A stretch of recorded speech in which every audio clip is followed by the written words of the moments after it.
Labour Party, Obi carried Labour Party on his back in 2023 when he could have been focused on being a candidate. Labour Party was supposed to be the vehicle, but Obi became the vehicle, became the candidate, became the leader of the movement at the same time. And for that, he still emerged number 3 as the third force. So that is something powerful. But he has not been able to, in my opinion, and what we can see, be able to convert that power that came from the obedience movement into structures on ground.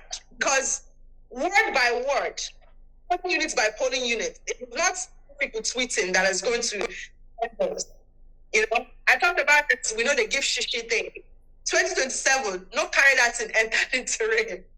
Because if Labour Party is not your party right now, because Labour Party, we see what they are doing. So Labour Party is not even a good opposition.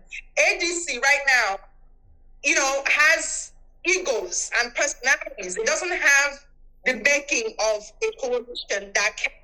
Because what happens if Amechi or an Atiku goes and brings a chunk of money and holds that party down? Are they going to give the ticket because what? Because we believe that Obi is the same things like right now. That's not how politics works. So that coalition is moving in a great direction. PDP has collapsed in almost all the states. Obi was not able to hold on to some of those politicians who ran. We have one governor from Labour. We had 8 from the Senate. Then we have 20-something from the national, from the representatives. But most of those people have now almost defected, or they are partyless. So the work is out for Obi. Because Obi has already said that he will not vice anybody. And if he was open to vicing, 2027 again is going to look different. If he fits into 2027, we will still have 2023 repeats. Because now you don't have any power, you won't change anything. And for the people who talk about the electoral reform is not happening a year into the election. We are 1 year into the elections. The primaries are just like 7 months ahead, okay? And who is supposed to be the alternative doesn't have a part. That should concern people. That should make people worried. Because he's not backing down. Actually, is not backing down. In fact, if he backs down in 2023, he's not going to back, because he actually looks healthier than he looked in 2023. So, yes, he does. So he's definitely, so he's definitely not backing down. It's not like, so Obi has a hard challenge. In fact, Obi's, one of the reasons why I write about the campaign is because I'm hoping that some of these people take some of the things, because right now, what we have is a movement, and we have people who support a movement. But they have not been able to convert its personality into a presidential identity. And until we can see that, because we can see what you're telling us Obi can do based on your moral assessments of him. But right now, he's not in control of ADC. He's not in control of PDP. He's not in control of Labour Party. I agree with Wesley New Party will build a machinery in the next 1 year. Where's that money going to come from? Right? So that to me, the challenge that I foresee, the campaign is going to, in fact, I would consider vicing.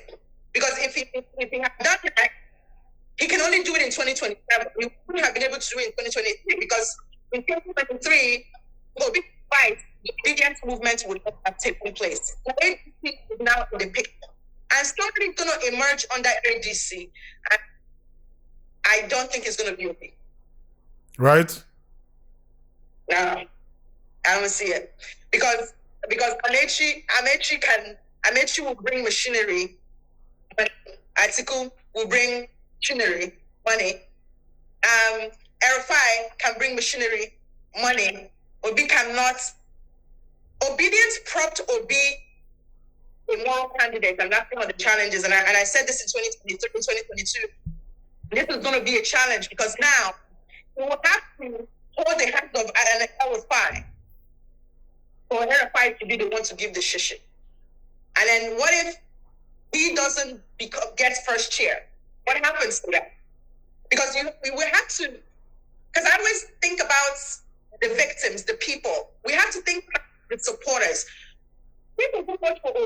just obedient. There are people who are like fence people who are independent. The children who were 14 years old in 2023 are going to be 18 by 2027. We have to think about the two voters, the people who maybe voted as quadruple. Those people, nobody's speaking to them right now. Everybody's just making this assumption that if he goes to ADC, they will just give him a ticket. Based on what? The math, the math is not mathing. Because you have such strong personalities. And for me, if the obedient movement had turned into something which we would have seen on the voters map that there would have been an influx of new voters. The campaign has started, true, but we would have seen a shift. And if we're being honest with ourselves, we hear more about GDP and all of those other things, and it speaks to the personality not converting to presidential. APC is not going to back down, and if ADC emerges with Atiku, there's my hope that Obi wins that, because Labour Party is not going to work either. Wow. It worked in 2020, but it's not going to work in 2027. So, other people watch championships in soccer and football. Politics is more of my championship. So I'm really looking forward to 2027, and I'm really, may the best player win. Yes, of course. Somebody said to get better. So, yeah. Beyond that, whoever wins, of course, affects the everyday people, and that's what we want anybody who's going to appear on a ballot to consider. The people that you're running to represent, how are you going to make their lives better? Somebody posited Peter Obi as the most credible Igbo man for the presidency. He said that if Peter Obi loses interest in presidency, that he doesn't know of any other Igbo man that we could present. That is a guy of Chibueze talking. Do you agree that Obi is the most credible Igbo man, that if he's put aside, nobody else can actually do it from Igbo origin? First of all, that's not true. There's never, because that would mean that politics is not a godly exercise. God doesn't choose presidents, people do, okay? Or systems do. So if an Obi can exist amongst Igbo people, it means that there are other people who are more than Obi who can take that mantle and do it. It's like saying that Michael Jordan may be the best basketball player in the world, but there were people in his hood that played more than Michael Jordan. They just didn't happen to become Michael Jordan, right? So I think that people say that sometimes to make themselves feel better, and that's great. But I shudder to think what that means. Like when people believe it in reality, it's good for clouds and vibes. But when you believe that, what that means is that, and this is my challenge with the movement, if you create this otherworldliness around Obi, you will not create a succession plan of what happens. And that's what happened with the people who rode on his coattails and won elections under his name and his popularity. People like my, Onyewuchi, senator from Owerri Zone that is not doing anything in my state. Okay? He ran under, the wave. The movement. And today, he's not labor and he's not obedience, right? So, what the challenge with saying that, if Igbo people miss everything is basically like saying that when Obi was governor, Owerri Zone was a only governor after he was governor. Is that did you understand what I'm saying? Yeah. Governor. He's not the best that we have, but based on the things we have on the table, okay? Based on the things we have on the table. Yeah. The argument and say that he's their choice. But the danger of that is that you cannot become the type of person who, because the voter apathy in the Southeast is terrible. And if you say Obi or nothing, right? It means that every time that somebody else is emerge and stuff, you're not going to be thinking future. Like I'm thinking 2031. I'm thinking 2035. Okay? I'm thinking the American part of me is always thinking 2027 is almost here. Because if Obi doesn't win, then what? APC continues. What happens? What permutations are possible in 2021? What does that mean? Does that mean that Igbo people, because Obi doesn't win in 2027, Igbo people will now say they want to succeed again?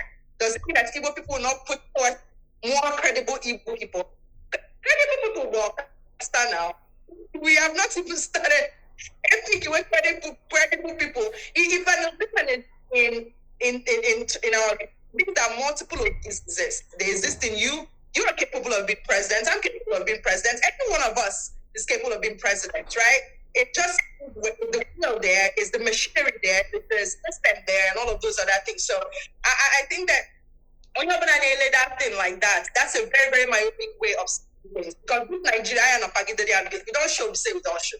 Yes, sir. You know? We don't show, we say we don't show. I get Kotoke, whether it's 2027 or 2031 or 2035. We have to. We must try our best, and try we must. Choma Amaryllis Ahaoto, please, your final remark. Let me let you go. Just in case, add more, emphasize more, but shout out to my guys. Please, final remark. So much. Yes, thank you guys so much for having me. I really appreciate the platform, and I look forward to seeing how all of this comes together. I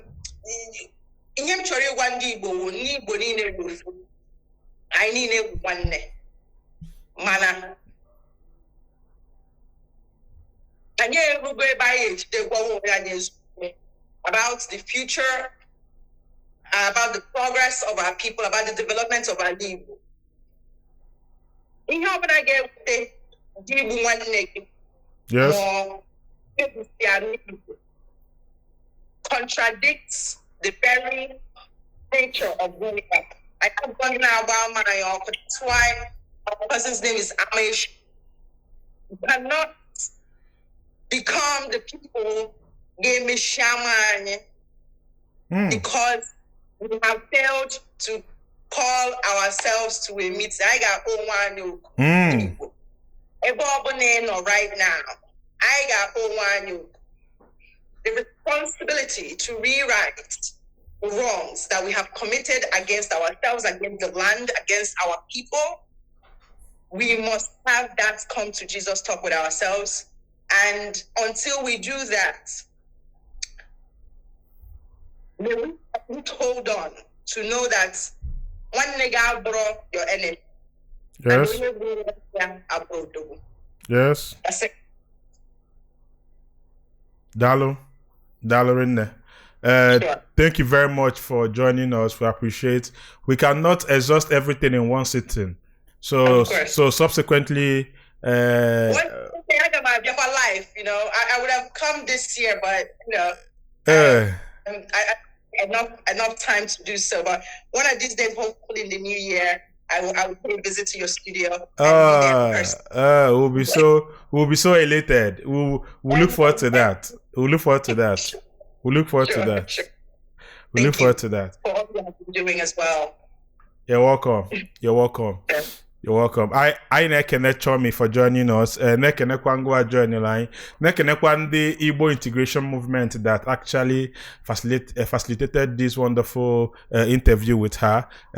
My name remains Chijoki Gwendo Dogububu Yamba Bangwano. Komesian Udo. Bye guys. Are you looking for a reputable real estate company to invest with? Do you want to buy land with instant allocation? Are you tired of going to court over land disputes? Come to Pine Leaf Estate and Properties Limited. Land banking is a must.